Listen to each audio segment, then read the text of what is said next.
সবাইকে নমস্কার জানিয়ে চলে আসলাম আমি দ্বিতীয় পার্টের বাকি অংশ নিয়ে। তো আপনারা আমাদের সঙ্গে আছেন। তো আমি আলোচনায় চলে যাব, মূল আলোচনায়। যোগীর দৃষ্টিতে ঈশ্বর এবং ভক্তের দৃষ্টিতে ঈশ্বর। যোগীর দৃষ্টিতে ঈশ্বর যারা একাগ্রতা সহকারে মনের অন্তরস্থল থেকে ঈশ্বরের অনুসন্ধান করেন, সকল কামনা বাসনা দূর করতে সমর্থন হন, তাদের যোগী বলা হয়। এদের মুখে উদ্দেশ্য ঈশ্বর লাভ। যোগীদের দৃষ্টিতে ঈশ্বর পরমাত্মা।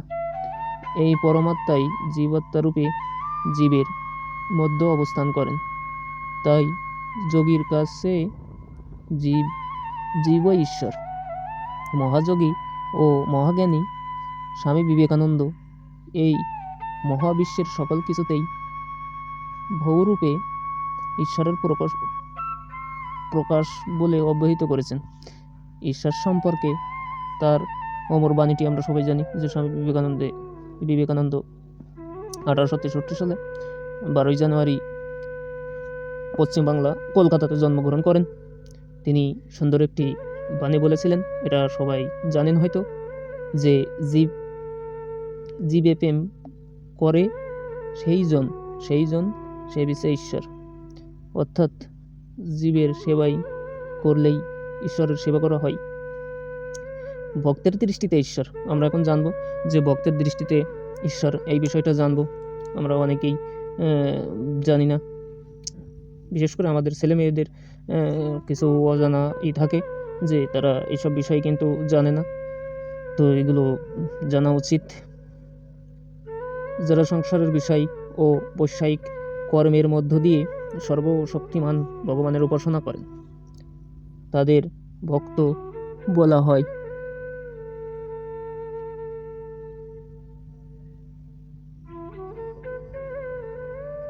ভক্তরা সর্বজীবে ঈশ্বরের অস্তিত্ব উপলব্ধি করেন এবং সেইভাবেই জীব সেবার মধ্য দিয়ে ঈশ্বরের সেবা করেন। ভক্তের নিকট ঈশ্বর ভগবান, তিনি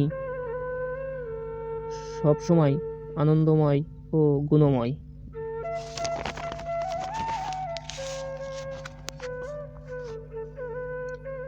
কখনো কখনো ভগবান ভক্তের সেবা করেন, ভক্তের বোঝা বহন করেন। ভক্ত ভগবানের কাছে নিজেকে সমর্পণ করেন, নিজের সকল কাজকে ভগবানের কাজ হিসাবে সম্পাদন করেন। ভগবানের প্রতি ভক্তির মনে নিবিড় ও গভীর ভালোবাসা বিরাজ করে।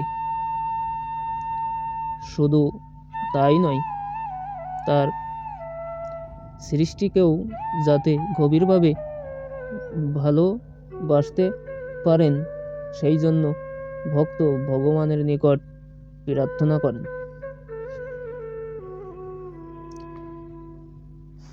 যাই হোক, আমি আলোচনা করলাম যে ভক্তের দৃষ্টিতে ঈশ্বর এবং যোগীর দৃষ্টিতে ঈশ্বর, সুন্দরভাবে আমি আলোচনা করলাম। তো আমরা এরপর যে পার্ট 4 এই বিষয় নিয়ে আলোচনা করব। পার্ট 4-এ আবার যে বিষয়টা আছে সেই বিষয়টা আলোচনা করব। তো আশা করি আপনারা আমার পাশে থাকবেন এবং নতুন নতুন ভিডিও করতে সহযোগিতা করবেন। এবং যদি কোনো কিছু জানতে চান বা ভুল হয়, তাহলে সেই ক্ষেত্রে আমাকে কমেন্ট বক্সে জানিয়ে দিতে পারেন। এবং আমার এই চ্যানেলটিকে বেশি বেশি সাবস্ক্রাইব করবেন। এরপর থেকে আমি সুন্দর সুন্দর ভিডিও দেবো। আমি বলেছি যে পর্যায়ক্রমে আমি এই বিষয়গুলো দেবো। তো আপনারা যেখান থেকে দেখছেন ভিডিওগুলো, অবশ্যই শেয়ার করে দেবেন বেশি বেশি, যেহেতু ধর্মীয় চর্চা, ধর্মীয় বিষয়গুলো জানাবো, সেই ক্ষেত্রে সবার জানতে সুবিধা হবে। সবাইকে নমস্কার জানিয়ে আমি এখনকার মতো বিদায় নিচ্ছি।